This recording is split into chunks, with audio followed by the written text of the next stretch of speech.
То, что ты ищешь, ты уже это. Поиск случается, и поиск завершается сам по себе. Ошибка думать, что с тобой не все в порядке. Ошибка верить, что ты делатель. Тебе кажется, что твой поиск ведет внешний учитель, но это не так. Твой настоящий учитель внутри твоего сердца. Духовность за пределами религии, а тот, кем ты являешься за пределами духовности. Поиск истины, самоосвобождение, поиск себя, духовная игра с Богом, Дао, высшим, любые синонимы подойдут, длится годами, до тех пор, пока ты не умрешь, оставаясь живым. Иногда это может случиться внезапно, иногда постепенно. Самые живые, любящие, свободные и бесстрашные среди людей, которых я знаю, это те, кто в конце поиска обнаружил, что их нет. Это состояние в разных традициях называют растворение. Ограниченное, маленькое «я» соединяется с безграничным «я» и растворяется в нем, сохраняя индивидуальные проявления. Как это происходит? Тайна, которая остается между высшим и искателем. Об этом можно рассказать, но это не поможет другим, так как переживается очень субъективно. Универсален сам процесс, но не существует универсального для всех метода. Сколько людей на Земле, столько и дорог. У каждого свой, уникальный, неповторимый путь. Ища указатели в текстах, все же следуй за мудростью своего сердца. Духовность за пределами религии, а тот, кем ты являешься за пределами духовности. На самом деле, тебе ничего не нужно, чтобы ты был тем, кто ты есть. Понять и пережить хочет ум. Это один из бесконечного множества способов высшего развлечь самого себя. Но почему бы и да? Одна из самых тонких, изящных, почти гарантированно уничтожающих и освобождающих тебя игр. Если твое сердце счастливо, идя по этому пути, значит истина уже ждет тебя, чтобы открыть свои тайны. Все, что происходит, направляется любовью ради любви. Открыть свое сердце – это любить себя. Любить себя – это любить свое истинное «я». Любить свое истинное «я» – это значит любить все. Я ничто, пустота – это знание. Я все, полнота – это любовь. Когда они вместе – это мудрость. Все, что есть, чего нет, того нет.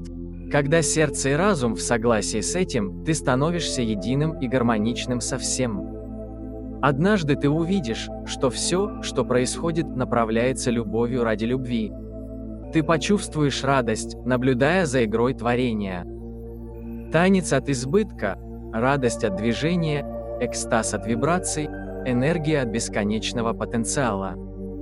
Видение этого изумляет, восхищает, ты замираешь, чтобы лучше это увидеть, услышать, прочувствовать, воспринять глубоко сердцем.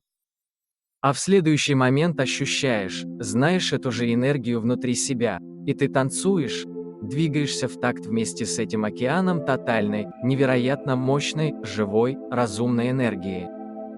Если хочешь стать целостным, открой свой разум всему, что есть.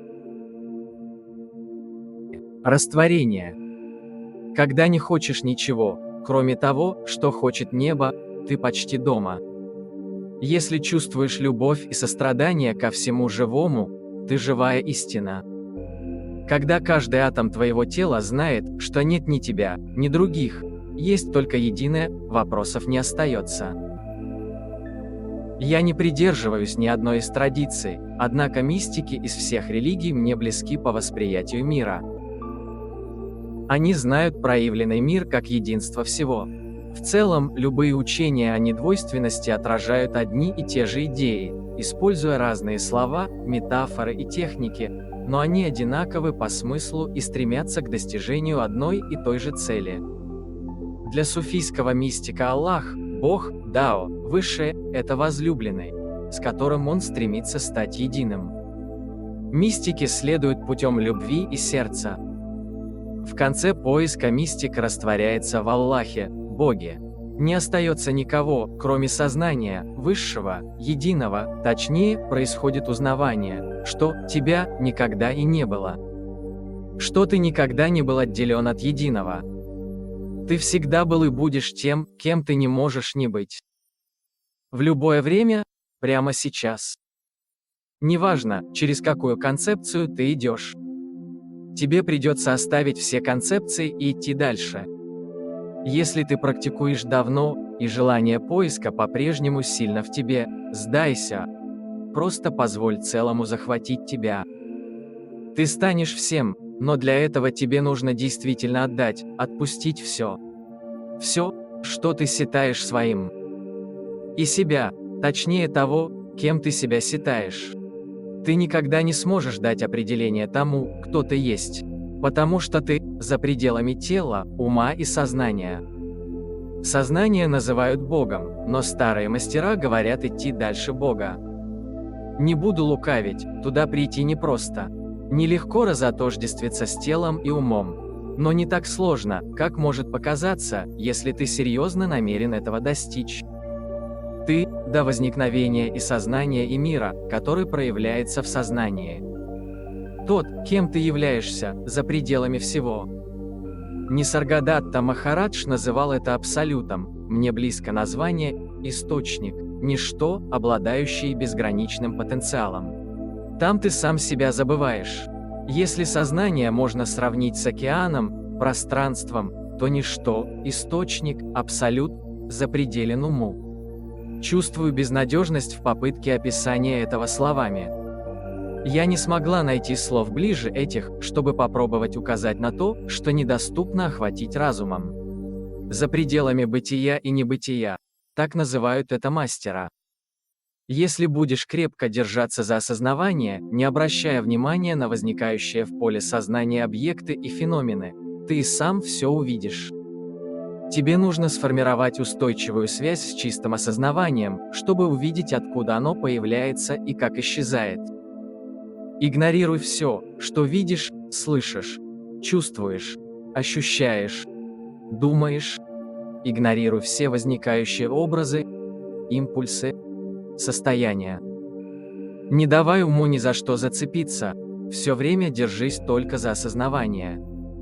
Для этого твоя практика должна быть постоянной, это не произойдет за один день. Хотя, кто знает? Для того, кто ты есть, все невозможное возможно. Надеюсь, это случится с тобой прямо сегодня. Не прекращай смотреть на себя, пока не достигнешь своей цели.